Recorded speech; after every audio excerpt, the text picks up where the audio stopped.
오늘은 종려주일입니다. 우리 종려주일은 예수님께서 예루살렘에 입성하실 때에 많은 사람들이 종려나무 가지를 들고 흔들고 또 겉옷을 그 앞에 펴고 왕으로 오시는 예수님을 환영한 것을 우리가 기념하여 지키는 절기이고 뿐만 아니라 종려주일은 고난주간의 시작입니다.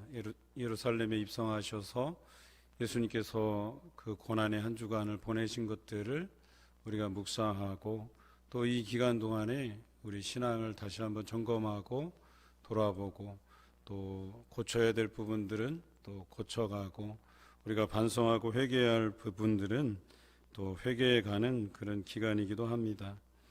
오늘 이 사순절 기간을 통해서 우리 예수 그리스도의 고난을 묵상해 가면서 여러분에게 주시는 은혜와 감동이 있고 또 그것을 통해서 예비하신 귀한 은혜를 경험해 가시기를 주님의 이름으로 축복합니다. 오늘 함께 묵상할 본문은 예수님의 예루살렘 입성을 다루고 있는 기사입니다.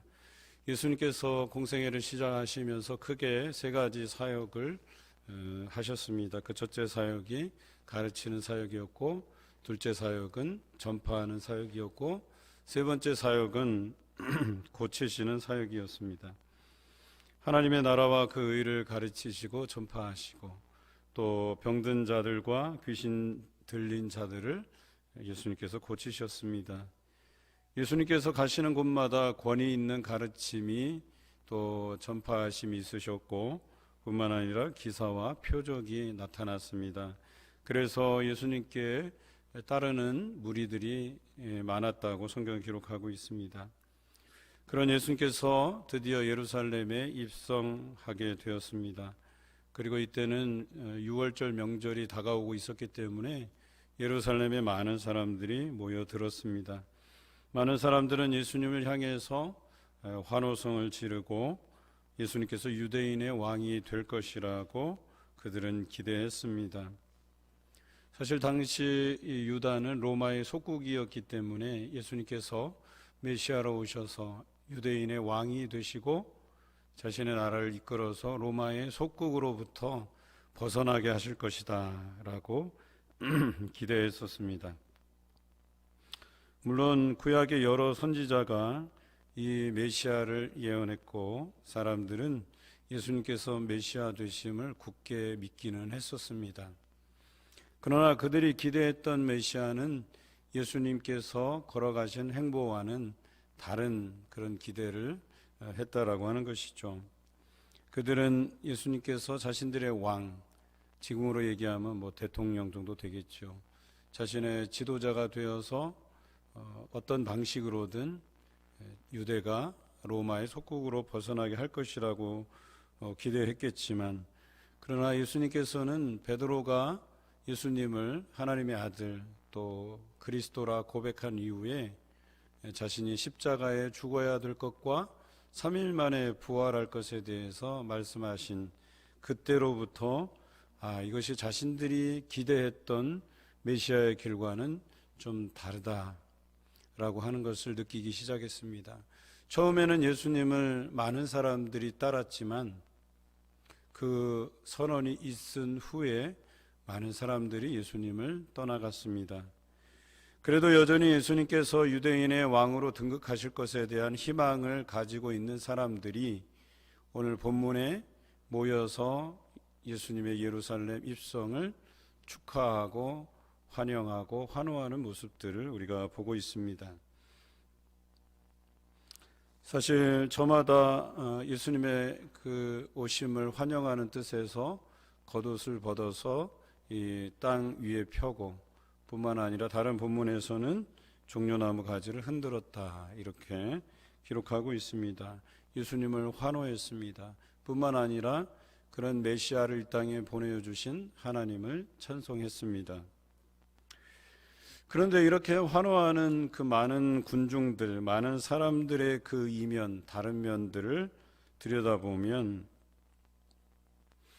예수 그리스도께서 인류 구원을 위해서 이 땅에 오셔서 십자가를 지고 그 길을 걸은 것과 또 죽으시고 3일 만에 부활하실 것에 대한 이 십자가의 사역을 제대로 기억한 사람이 얼마나 될까 하는 질문을 던져볼 수 있겠습니다. 우리가 잘 알듯이 많은 사람들이 예수님의 그 십자가의 사역을 이해하지 못했습니다. 그래서 처음에 그 십자가의 죽으심과 3일 만에 부활할 것을 선언하셨을 때 많은 사람들이 예수님을 떠났고, 또 뿐만 아니라 예수님께서 십자가에 못 박히시려고 잡히시고 끌려가실 때, 또 고난을 당하실 때에 많은 사람들이 예수님을 저버렸습니다. 뿐만 아니라 사랑하는 제자들도 예수님을 버리고 도망했습니다. 이런 모습으로 볼 때에 그들이 예수님의 그 십자가의 사역을 제대로 이해하지 못했다라고 보여집니다. 특히 수제자로 알려진 베드로는 어떠했습니까? 예수님께서 죽으셔야 한다고 말씀하셨을 때 그러지 마시라고 만류했다가 예수님에게로부터 사단아 내 뒤로 물러가라 라는 소리를 들었죠. 예수님을 환호하는 그 무리 중에 제자들도 섞여 있었는데요, 제자들은 어떠했습니까? 예수님께서 잡혀가실 때에 모두가 다 도망했다, 성경은 기록하고 있죠. 베드로도 닭이 울기 전에 3번 예수님을 부인했다고 성경은 기록하고 있습니다. 그러니까 예수님을 환호했던 사람들은 많지만 그 이면에 그들이 가진 속사정은 좀 달랐다라고 오늘 성경에서 찾아볼 수 있겠습니다. 예를 들어서 이런 것이죠. 예수님의 두 제자는 예수님께서 왕으로 등극하실 때에 그 양쪽에 자신들을 앉혀달라고 청탁하는 장면이 등장하고요. 이런 모습들을 볼 때 환호하는 그들의 모습과 그들이 기대하고 있는 그 기대하는 바는 달랐다라고 하는 거예요. 예수님께서는 십자가의 길을 걷고자 예루살렘에 입성하셨는데 사람들이 생각하는 것은 유대인의 왕으로 등극해서 그들을 이 속박에서 구원해 줄 것이라는 그 기대를 가지고 있었다는 것이죠. 예수님의 그 십자가의 사랑을 기억하는 사람은 단순히 입으로 환호하는 사람이 아니라 그 십자가의 사역을 정확하게 이해하고 따라가는 사람이 바로 예수님의 그 십자가 사랑을 기억하는 사람들입니다. 그저 입으로 환호하는 것만으로는 예수님을 따른다 말할 수 없다는 사실이죠. 예수님의 그 십자가를 짊어지고 그 길을 따르는 사람들이 예수 그리스도의 십자가 사랑을 기억하는 사람들입니다. 예수님을 안다고 해서 다 아는 것이 아닙니다. 성경에는 주여 주여 하는 자마다 다 천국에 들어갈 것이 아니다라고 말씀하셨습니다. 또 10처녀 비유에서 말씀하셨듯이 이 10처녀는 신랑 되신 분을 알았어요. 하지만 그 중에 5처녀, 슬기로운 5처녀만이 기름과 등을 준비해서 맞이할 수 있었고, 어리석은 5처녀는 기름을 준비하지 못해서 신랑을 맞이하지 못했다라는 비유로 선국을 설명하셨어요. 이 비유가 무엇을 의미합니까? 그 10처녀가 신랑 되신 예수님을 알았다는 거예요. 그분을 주라고 고백하는 사람이었다라고 하는 거예요. 그런데 그 중에 반은 예수 그리스도를 맞이하지 못했다라고 하는 것이죠. 우리가 예수 그리스도를 환호하고 주로 고백 드리지만 그들이 다 천국에 들어가는 것도 아니고, 그들이 다 예수 그리스도의 제자로서 거듭나서 자기 십자가를 지고 예수님을 따를 것도 아니라는 것입니다. 그 중에 소수만이, 일부만이 예수 그리스도의 그 십자가 사역을 정확히 이해하고 그 부담감 가질 수밖에 없는 그 십자가를 지고 따른다라고 하는 것이겠죠. 예수님의 그 십자가의 사랑을 이해하는 것이 그래서 중요합니다. 자기 십자가를 지고 예수님을 따를 수 있어야만 이 십자가 사랑을 정확히 이해하고 또 따르는 사람들일 것이다 라고 하는 것이죠. 나는 그저 예수님께서 꽃길을 걸을 때 환호하고 예수님께서 고난의 길을 걸을 때 그것을 외면해버리고 도망치는 제자의 모습은 아닐까 하는 그런 우리의 모습들을 들여다 보아야 될 것입니다. 예수님께서 십자가를 지고 걸으시는 그 길을 함께 걷기 위해서 내게 주어진 그 십자가의 삶, 십자가의 짐, 그것을 우리가 짊어지고 걸어가는 사람들인가라고 하는 부분들을 한번 점검해 보자는 것입니다. 오늘 종료주일 환호하는 사람들의 그 이면을 들여다볼 수 있는 지혜를 얻으시기를 바랍니다. 그저 입술로만 찬송하는 사람들이 아니라 예수님의 그 십자가의 길을 따라 걷는 성도가 되시기를 주님의 이름으로 기원합니다.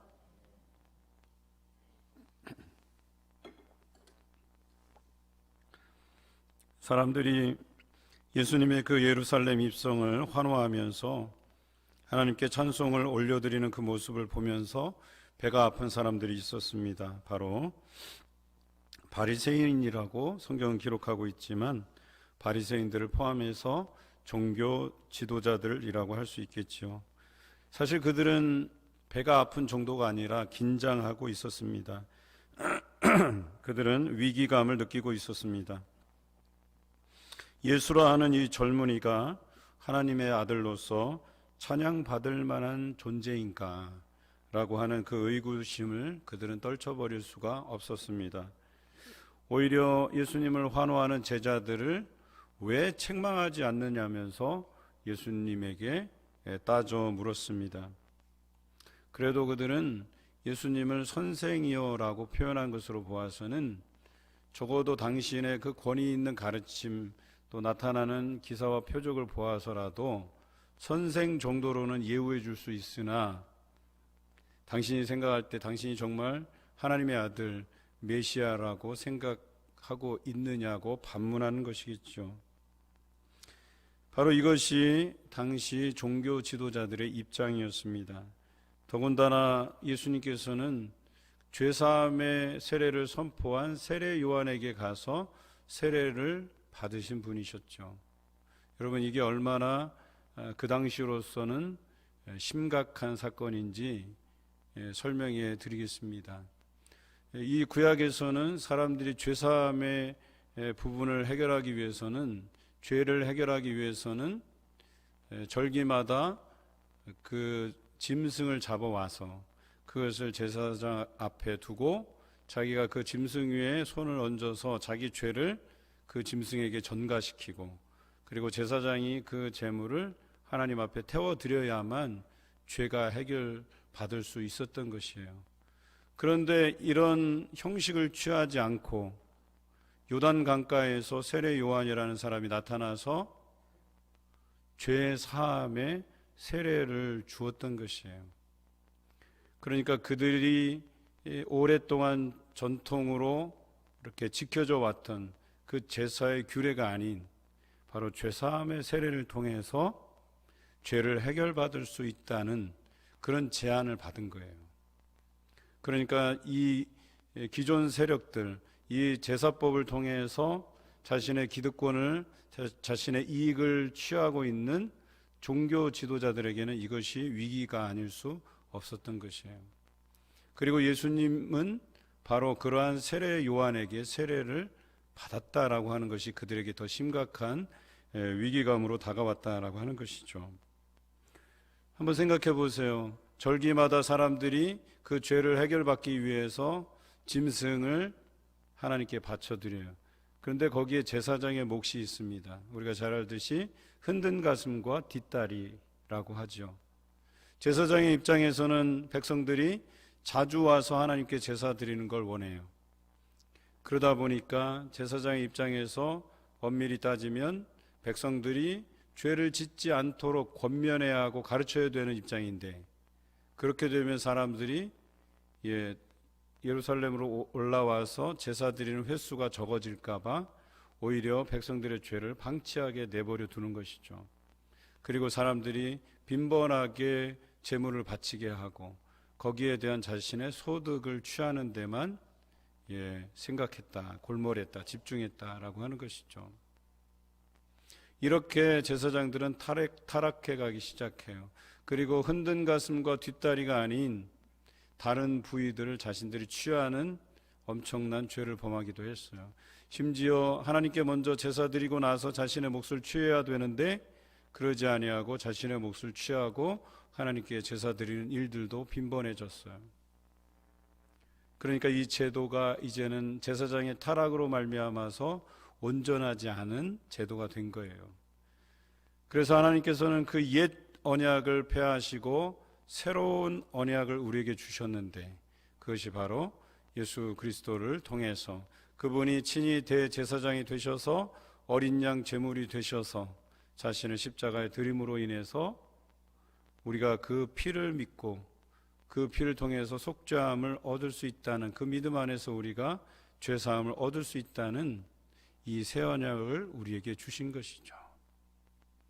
그런데 구약의 제사는 한 번 드리면 끝나는 일회성이지만 예수님께서 어린 양이 되셔서 죽으시고 부활하셨다라고 하는 것은 제물로서의 그 효과가 일회성이 아니라 영속성, 영원히 지속된다라고 하는 것이에요.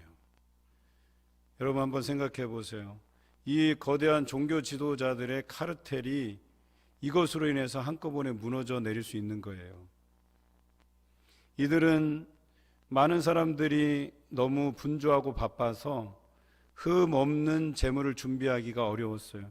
그러니까 성전에 가까이 이르렀을 때 그 성전에서 그 짐승을 파는 사람들에게서 비싼 돈을 주고 그 짐승을 사서 하나님 앞에 예배를 드렸다, 제사를 드렸다라고 하는 것이죠.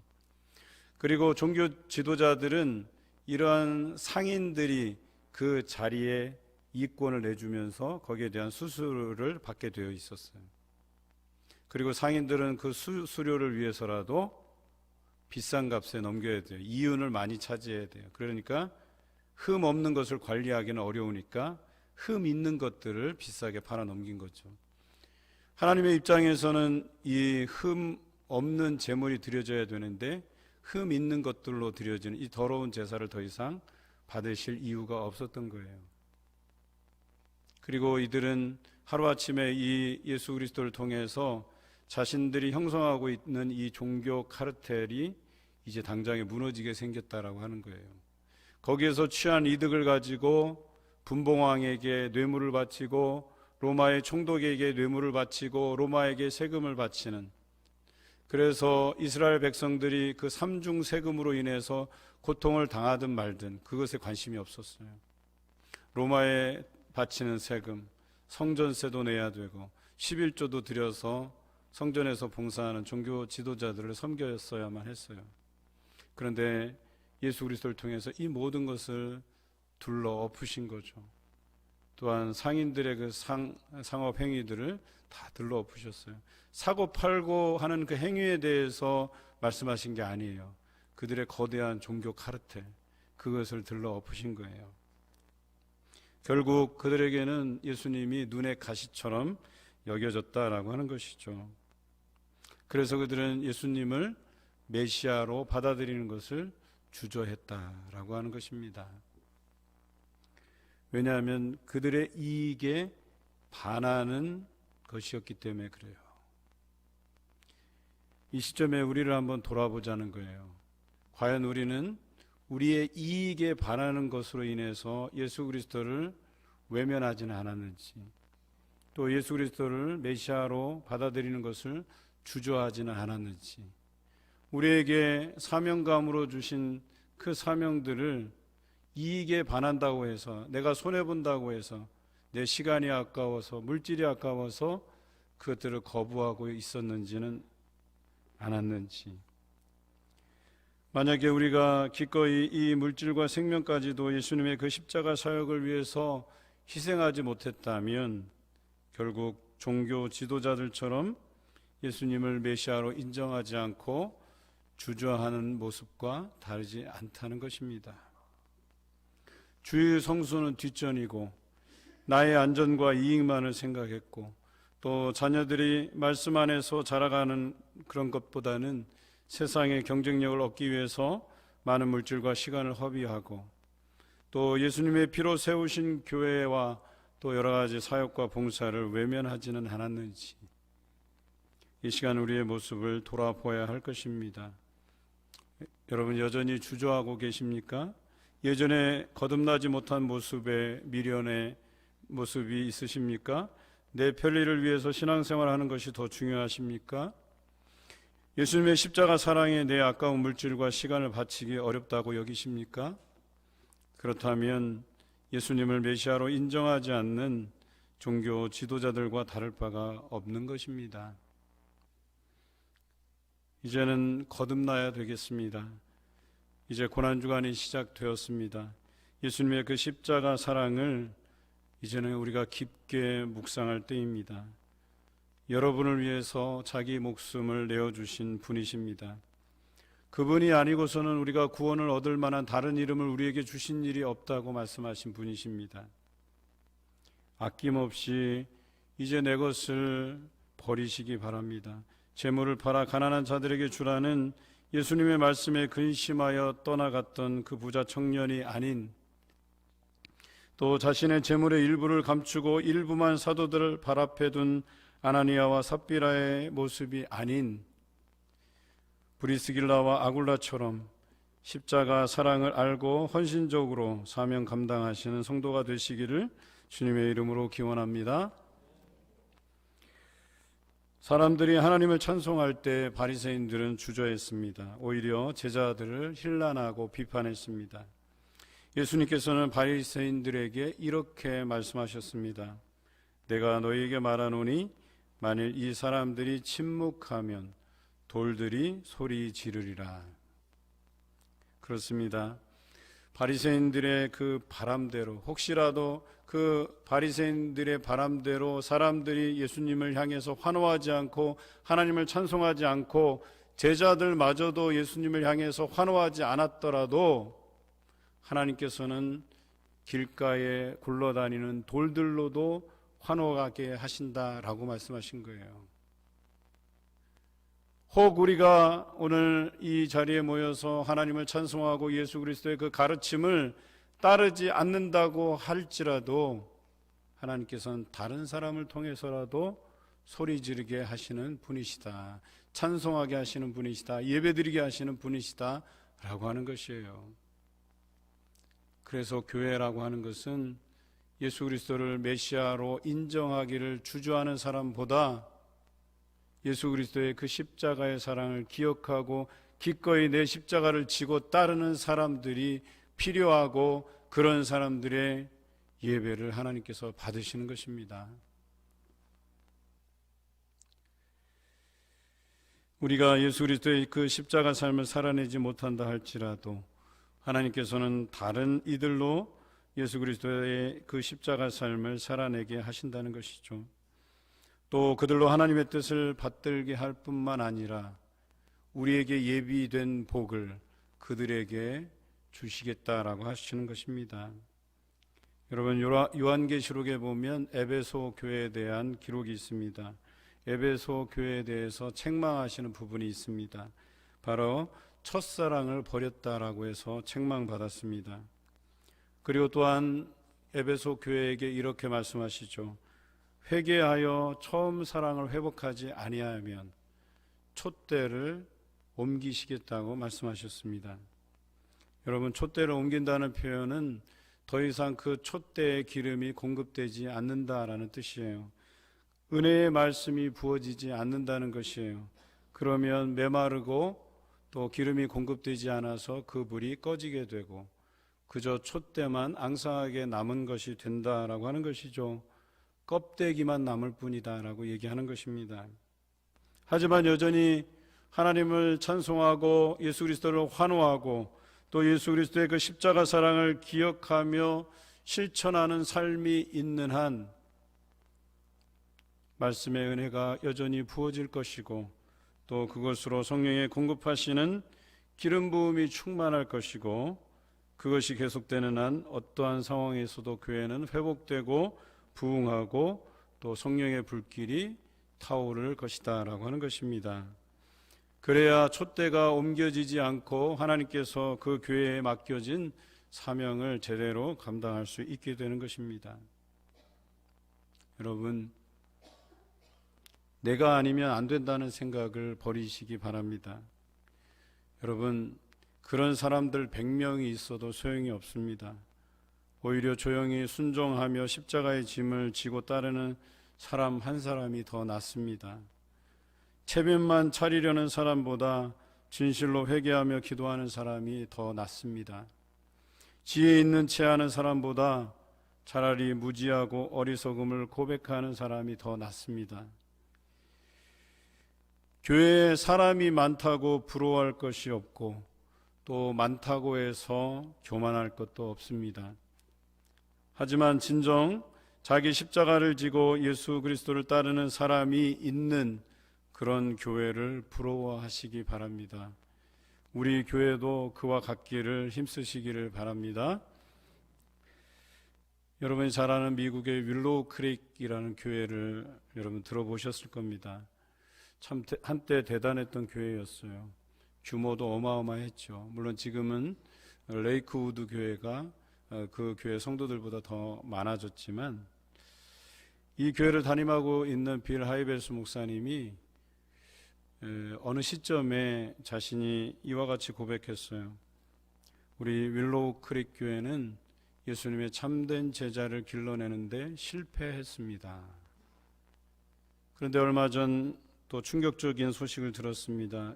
이 빌 하이벨스 목사님이 어떤 성적인 문제로 인해서 퇴진하게 되었다라고 하는 사실이죠.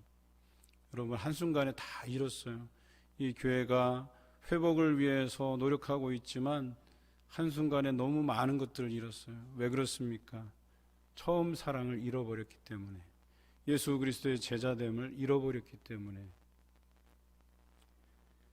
또 한때 자신이 성공한 목회자로 여기고 또 많은 교회들의 롤모델이라는 그 칭찬에 익숙해져 있었기 때문에 이 빌 하이벨스 목사님도 실패의 길을 걸을 수밖에 없었다라고 하는 것이죠. 여러분, 교회는 언제든지 그럴 수 있습니다.